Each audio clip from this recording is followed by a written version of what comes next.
I'm in the Pre-Nursing Smarter TEAS question bank. Let's do some reading practice questions. These questions will all be pulled randomly, but I'll have timestamps in the description box. And if you need a TEAS reading study guide, be sure to check out my video that covers all the details and shows you the best way to study for TEAS reading. But now let's practice applying some of those concepts with this 10-question reading quiz. Because this is TEAS reading, we're going to do two things. We're going to read the question first, and we're going to see what type of answer this question's looking for. Question number 1, which transition word or phrase best completes the blank above? Choose only one best answer. A, therefore. B, first. C, next. D, however. So I haven't even read the actual passage yet. I've gone and looked at the answer options. I know I'm going to be picking one, and I want to find a transition word that speaks to the relationship between the sentences in the middle of the passage. So let's see here. The anxiety involved in an all or nothing test can cause students to score lower than their actual abilities. Blank. High-stakes testing is not an accurate measure of a student's intelligence, creativity, or ability to succeed professionally. What do you think the answer is here? The anxiety involved in an all-or-nothing test can cause students to score lower than their actual abilities. Therefore, high-stakes testing is not an accurate measurement. First, high-stakes testing is not an accurate measure. Next, high-stakes testing is not an accurate measure. D, however, high-stakes testing is not an accurate measure.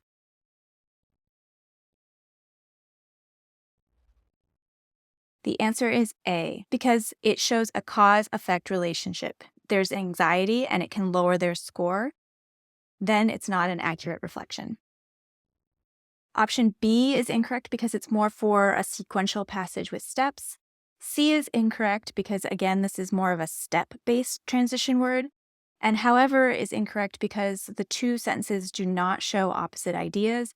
They show a cause and effect or a developing relationship here. Transition words and phrases connect different sentences or parts of a sentence, and the previous sentence discusses the fact that anxiety can lower a test score. The next sentence discusses that the test scores are therefore not a good measure of intelligence or ability to succeed. Here's question 2. This text is quite large, but hopefully you can see it on your screen. Which of the following best describes the mode of this passage? Choose one best answer. A, expository, B, descriptive, C, narrative, or D, persuasive. Okay, I've gone and read the question first, and I'm looking at what type of answer. Here's the passage. Every morning I get up, stumble into the kitchen, and hand grind coffee beans. Often I'm so tired that I end up flinging the beans across the kitchen. At work in the afternoon, I wish for a second cup. Nevertheless, nothing feels more satisfying in the morning than drinking a delicious cup of coffee. Obviously, coffee is a great wake-up call. In fact, everyone should consider drinking a cup of coffee each morning simply for the enjoyment, not just for the health benefits. Research shows that people who drink coffee have lower rates of certain cancers. Which of the following best describes the mode of this passage? The answer is D, persuasive. This passage contains an opinion keyword, should, and a call to action, drink coffee. Here it is here. In fact, everyone should consider drinking a cup of coffee in the morning. This is trying to get you to do something so it becomes persuasive. It also has an obviously, so we're expressing some opinions and we're expressing a specific idea. Once a passage is persuasive or tells you to do something, odds are it's persuasive across the whole board. Persuasive passages can be disguised as other types. They can often look like expository or descriptive or narrative. Ads you might see often look expository because they think you're going to be learning something. It's very common for persuasive passages to be disguised as an expository or essay passage, for example. This passage in particular has storytelling elements like stumbling into the kitchen, which kind of makes it sound like a narrative. Descriptive elements, flinging beans, delicious taste. Descriptive elements often focus on the 5 senses. And expository elements like talking about research and cancer prevention. However, the attempt to change the reader's behavior overrules it and it becomes a persuasive passage. Question 3. A student wants to select fancier words for her next research paper. Where should she go to find this information? Choose one best answer. A. Dictionary. B. Encyclopedia. C. Peer-reviewed journal. D. Thesaurus. Answer is D. A is incorrect. Dictionaries define words. They usually offer a part of speech. Sometimes dictionaries can have synonyms or similar sounding words, but there's a better option, which is thesaurus. Option B is incorrect because encyclopedias often are sources of general facts and information. Encyclopedias are typically printed works. You probably now know it as just Wikipedia, but that's an encyclopedia, essentially. Option C is incorrect. Peer-reviewed journals are great for academic research, but not necessarily word choice and synonyms. Option D is correct. A thesaurus is a reference text with a list of synonyms, which is similar sounding words, including fancy, uncommon words that have the same meanings as simpler words. So the student is looking for synonyms when they want fancier words. Question 4. A student has been assigned to write an essay detailing the history of the water taxi industry leading up to the construction of the Coronado Bridge. Which of the following organizations would be most logical for this passage? Choose one best answer. A. Cause and effect. B. Compare and contrast. C. Problem solution. Or D. Sequential. Detailing a history. The answer is D. Sequential. Cause and effect might be possible because the cause could be if the building of the bridge affected the water taxi industry. Though the bridge might cause a change, the essay is focusing on the time period beforehand. B is incorrect because it's not looking at differences between the taxi industry and the bridge. It's looking at a specific time period. Though the bridge might cause a problem or offer a solution, again, this is focusing on a time period. So option D is correct. The essay will provide a history given in a set time period, and the essay is defined as a date and time. So detailing the history of the water taxi industry leading up to time in the Coronado Bridge, that will be where it ends. Question 5. Use the passage below to answer the following question. Because this is TEAS reading and passages can suck a lot of time, we're going to go look at the question first. Of the options below, which would further strengthen this argument? Okay, so if we're looking to strengthen an argument, that means we're probably going to be looking for the topic and main idea and different supporting details. Choose only one best answer. Let's do a quick skim of the answer options. Peristalsis moves from the mouth to the stomach to the small intestine. Cows have several stomach chambers. Water is absorbed in the large intestine. Gastric lipase hydrolyzes fat. Okay, so we're going to try to find the topic and main idea and look at a supporting example that would strengthen the argument or main idea. Here's the passage. Digestion occurs in stages. Carbohydrate digestion begins in the mouth. First, mechanical chewing breaks down carbohydrates into smaller pieces. Salivary amylase digests these pieces enzymatically. Fat is hydrolyzed in the mouth, meaning it begins to mix with water, but it is not digested yet. The stomach is the site of protein digestion. Acid and enzymes break up the proteins into smaller pieces. Gastric lipase in the stomach continues to hydrolyze fat. Third, fat is digested in the small intestine, which is the primary site of absorption for all nutrients. Okay, we see digestion occurs in stages, and it talks about carbohydrate digestion. We have a first here to talk about carbohydrates, and then we start talking about third, fat. Okay, digestion occurs in stages. Option A, peristalsis moves food from the mouth to the stomach to the small intestine. Option B, cows have several stomach chambers. We don't really talk about cows in this essay, so that's an automatic nope. C, water is absorbed in the large intestine. Not really, because we're talking more about food. D, gastric lipase hydrolyzes fat. So it says right here, gastric lipase in the stomach continues to hydrolyze fat. And the question is asking to further strengthen. And we're describing the stages of digestion. So that means that peristalsis moves food from the mouth to the stomach to the small intestine. Option A is the best answer. This shows how stages are connected in the body. Option B is incorrect because there's no animals here.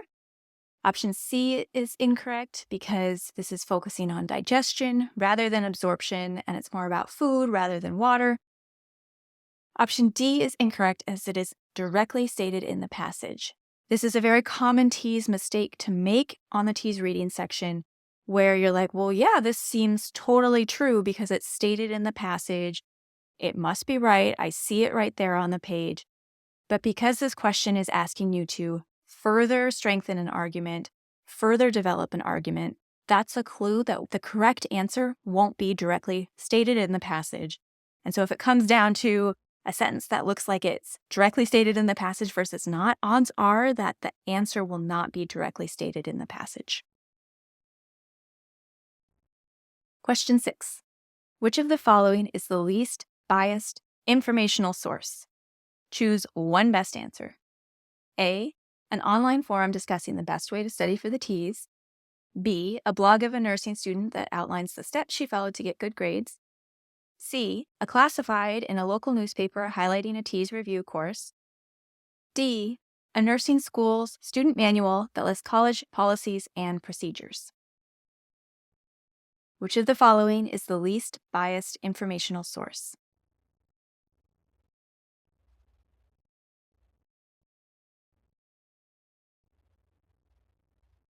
The answer is D.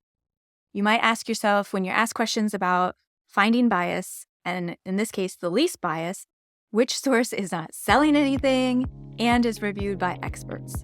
Forums, blogs, and classifieds all tend to feature opinions. They are often first-person sources, which are not as reliable. Usually they haven't been reviewed by an outside expert, and they have a lot of opinions.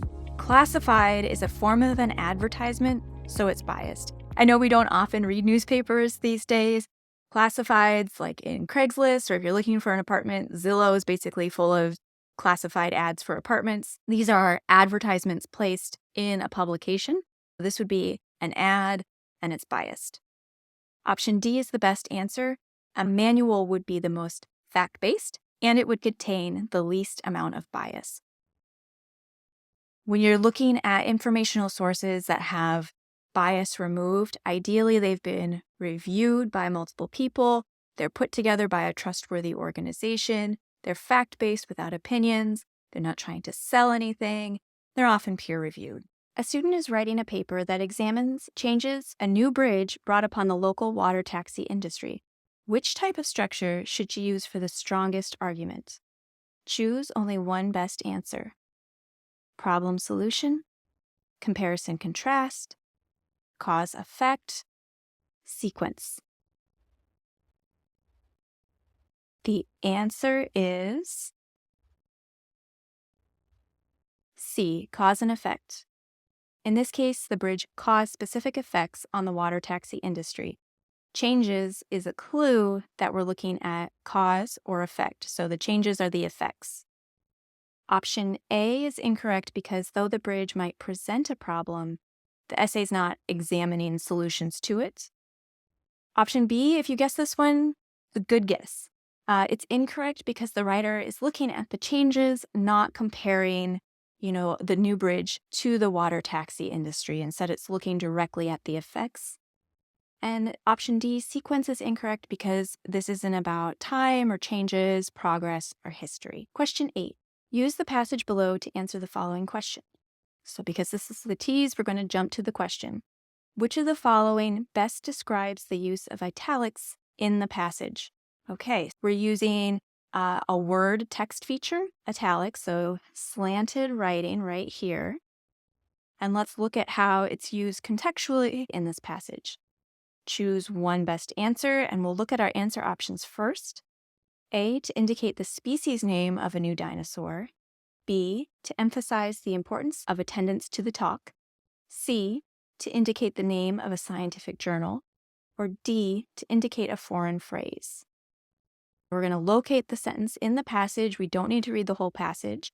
I will be giving a lecture on Tuesday evening to discuss my findings, which will soon be published in Modern Paleontology. So the answer is C, to indicate the name of a scientific journal. All of these are ways italics might be used. It just depends on the context. The passage talks about dinosaurs, but it's not being used to indicate the species name of a new dinosaur. B is incorrect because italics are not being used for emphasis.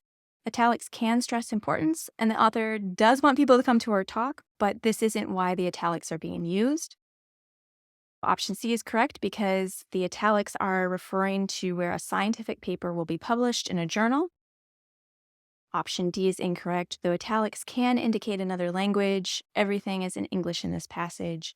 If you see a type of question like this on the TEAS, consider it a time gift because you don't need to read the full passage. You just read the question first, then skim. Ideally, you'll be able to answer the question just based on a sentence in the passage, and you've bought yourself time for other tricky TEAS questions. The TEAS reading passage is very time management and strategy focused. Next question. Which of the following is the best definition of the word in bold? Ballistic stretching is to be avoided, especially when the body is not warmed up. Instead, slow, sustained stretching that works with gravity is preferred. Best definition of the word in bold, which is ballistic. A, cool stretching that is harmful. B, slow, sustained stretching. C, fast, irregular stretching. D, stretching with gravity. Ballistic stretching is to be avoided, especially when the body is not warmed up. Instead, slow, sustained stretching that works with gravity is preferred. Answer is C, fast, irregular stretching. The context clue here is instead. It's showing how the sentence that's using the term word is used with the definition and the relationship. So instead shows the correct answer must be the opposite of slow and sustained. When you have to find the definition of a word, divide the sentence in half. Typically, one half contains the word you need to define, and the other half contains the context that will help you. You'll also need to look at the transition word, instead, however, likewise. That will help you understand the relationship between the term you need to define and the suggested definition. Are they the same or opposite? Next question. Use the passage below to answer the following question. Because this is a TEAS passage, we're going to go read the question first. What type of primary source might support the argument of this passage? Choose only one best answer. A, the lab notebook with a description of wild teosinte from a researcher doing fieldwork in Oaxaca in 2001. B, a 1999 magazine article discussing the DNA sequence of teosinte and maize. C, a photograph of indigenous farmers from the 1920s as seen in a 1940s textbook. D, a description of an ancient farming tool from a textbook about crop domestication released in 1957. What type of primary source might support the argument in this passage? I'll pause here if you want to go read this passage. It's about teosinte, which refers to 4 species of grass, the most well-known being maize, and it offers a fascinating look into crop domestication.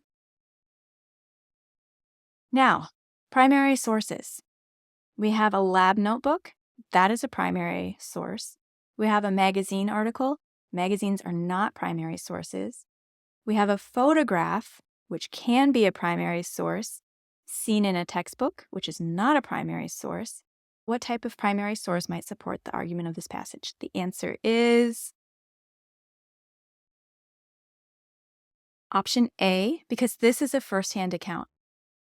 I want to pause here. I didn't read this passage. You could read it. It could waste your time. You might not always be able to do this for every TEAS passage. That's my giant asterisk disclaimer.